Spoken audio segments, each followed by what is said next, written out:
नमस्कार, आदाब। आप देख रहे हैं वसुधैव कुटुंबकम का खास प्रोग्राम खाबरी लाल। मैं हूं सुल्तान समद, भूतपूर्व IAS। आज मैं फिर खाबरी लाल में आपकी सेवा में हाजिर हूं। अब देखिए और सुनिए देश दुनिया की बड़ी खबरें, खास खबरें, अहम खबरें खाबरी लाल से। आज खाबरी लाल में सबसे पहले खास खबरों की अहम सुर्खियां। दिल्ली महिला आयोग की पूर्व अध्यक्ष स्वाति मालीवाल की शिकायत पर दिल्ली पुलिस ने CM केजरीवाल के करीबी विभव कुमार के विरुद्ध दर्ज की FIR। मालीवाल ने आरोप लगाते हुए कहा कि विभव कुमार ने मुझे बेरहमी से पीटा, मेरे मना करने पर भी वो नहीं माना। पुलिस ने CM आवास पर घटना का किया निरीक्षण। पूछताछ के बाद विभव कुमार को CM आवास से पुलिस ने किया गिरफ्तार। वरिष्ठ पत्रकार नलिनी सिंह ने कहा कि इस चुनाव में मतदाताओं के हाथ में सिर्फ कटोरा पकड़ा दिया गया है। कोई कहता है कि हम 5 किलो राशन देना जारी रखेंगे, कोई कहता है कि हमारी सरकार बनी तो हम जनता को 10 किलो राशन मुफ्त में देंगे, किसानों तथा जनता का कर्ज माफ कर मुफ्त में बिजली पानी देंगे।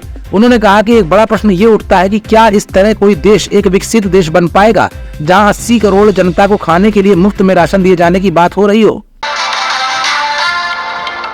एशिया विकास बैंक ADB ने कहा कि भारत की विकास दर लगातार 5वें वर्ष भी चीन से ज्यादा रहेगी। विकास दर 7% रहने का अनुमान है। ईरान में हेलीकॉप्टर दुर्घटना में ईरान के राष्ट्रपति इब्राहिम रईसी और विदेश मंत्री हुसैन अमीर की हुई दर्दनाक मौत। अजरबैजान के करीब एक पहाड़ी से टकरा जाने से उपरोक्त हुआ हादसा विश्व के कई देशों के साथ भारत में भी एक दिन का राष्ट्रीय शोक घोषित। सिंगापुर हांगकांग के बाद अब नेपाल में भी भारतीय मसाले के आयात पर लगाई गई पाबंदी। इसी की देखा देखी अमेरिका और न्यूजीलैंड ने भी कहा कि वो भारतीय मसालों की गुणवत्ता की कराएंगे जांच। इससे भारतीय मसाले के निर्यात पर पड़ सकता है भारी असर। सरकार को सख्त कदम उठाने की है जरूरत। ब्लड प्रेशर को लेकर WHO ने किया बड़ा खुलासा। कहा कि विश्व में हर 30वां व्यक्ति हाई ब्लड प्रेशर से है प्रभावित। 90% लोगों को पता ही नहीं कि उन्हें उच्च रक्तचाप है। WHO ने नियमित जांच करने और खान पान पर सतर्कता बरतने की दी सलाह। अब खाबरी लाल में चुनावी घमासान की अहम सुर्खियां।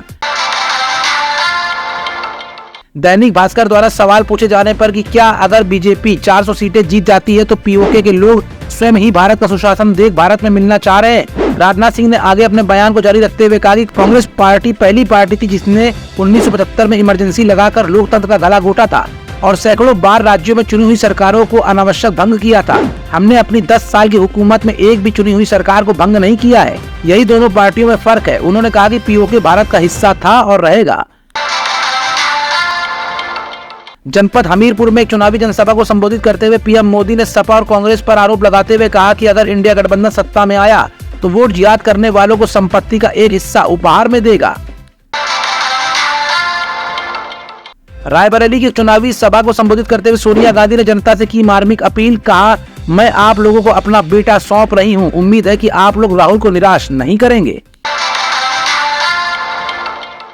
PM मोदी ने पुनः अपनी बात को दोहराते हुए कांग्रेस और समाजवादी पार्टी पर लगाया आरोप। कहा कि अगर कांग्रेस और समाजवादी पार्टी की सरकार केंद्र में बनी तो ये लोग रामलला को फिर से टेंट में भेजकर मंदिर पर बुलडोजर चलवा देंगे। ये लोग हमारे पूर्वजों के 500 वर्षों के त्याग, बलिदान, संघर्ष और तपस्या पर पानी फेर देंगे। पलटवार करते हुए राहुल गांधी ने कहा कि आज देश के युवाओं ने मन बना लिया है कि इस बार इंडिया गठबंधन को ही वोट देकर सरकार बनवाएंगे। जनता अब सांप्रदायिक जुमले में नहीं पड़ने वाली। बसपा सुप्रीमो मायावती ने भाजपा, सपा और कांग्रेस पर किया तीखा प्रहार। कहा, काम नहीं आने वाली है इन लोगों की जुमलेबाजी। आरक्षण और मुफ्त राशन देने संबंधी घोषणाओं और झूठे आरोप लगाने आदि को लेकर मायावती ने बोला है हमला। उत्तर प्रदेश में 5वें चरण के चुनाव में कल 14 लोकसभा सीटों पर मतदान संपन्न हुआ। कुल 144 प्रत्याशियों के भाग्य का फैसला EVM में बंद। केंद्रीय गृह मंत्री ने यूपी को लेकर लगाया गहरा आरोप। कहा, पहले उत्तर प्रदेश में कट्टे और बम बनते थे, अब PM मोदी ने बुंदेलखंड में डिफेंस कॉरिडोर लाकर तोप के गोले बनवा रहे हैं। शिवसेना प्रमुख उद्धव ठाकरे ने बीजेपी पर लगाया आरोप। कहा, बीजेपी RSS पर प्रतिबंध लगाने की बना रही है योजना। उन्होंने कहा कि जिस तरह बीजेपी ने शिवसेना के साथ यूज एंड थ्रो की पॉलिसी अपनाई थी उसी तरह RSS के साथ भी किया जा रहा है।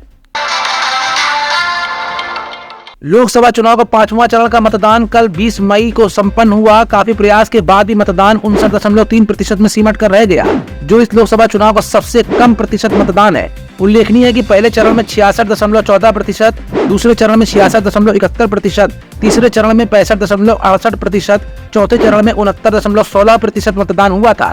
इस चरण में सबसे कम मतदान 53.86% बिहार में और सबसे ज्यादा मतदान कुल 73.4% पश्चिम बंगाल में किया गया। उत्तर प्रदेश में कुल 57.79% मतदान हुआ। प्रदेश में कुल 14 लोकसभा सीटों पर चुनाव हुआ है, जिसमें बाराबंकी में सबसे ज्यादा कुल 67.10% और सबसे कम मतदान गोंडा लोकसभा सीट पर 51.64% का हुआ। लखनऊ के मतदाताओं ने भी कम मतदान किया, यहाँ मात्र 52.12% मतदान हुआ है, जबकि पिछले लोकसभा चुनाव 2019 में कुल 54.78% मतदान हुआ था। मुसलमानों को लेकर पीएम मोदी ने दिया बड़ा बयान, कहा कि भाजपा कभी भी अल्पसंख्यकों के खिलाफ नहीं रही। आगे उन्होंने ये भी कहा कि हम किसी को भी विशेष नागरिक नहीं मानते, हमारे लिए सभी एक समान है। फ्रेंड्स, आज बस इतना ही। कल फिर मुलाकात होगी वसुधैव कुटुंबकम की इस खास पेशकश खबरी लाल में। तब तक देखते रहिए वसुधैव कुटुंबकम, खबरी लाल, सुल्तान समद, लखनऊ।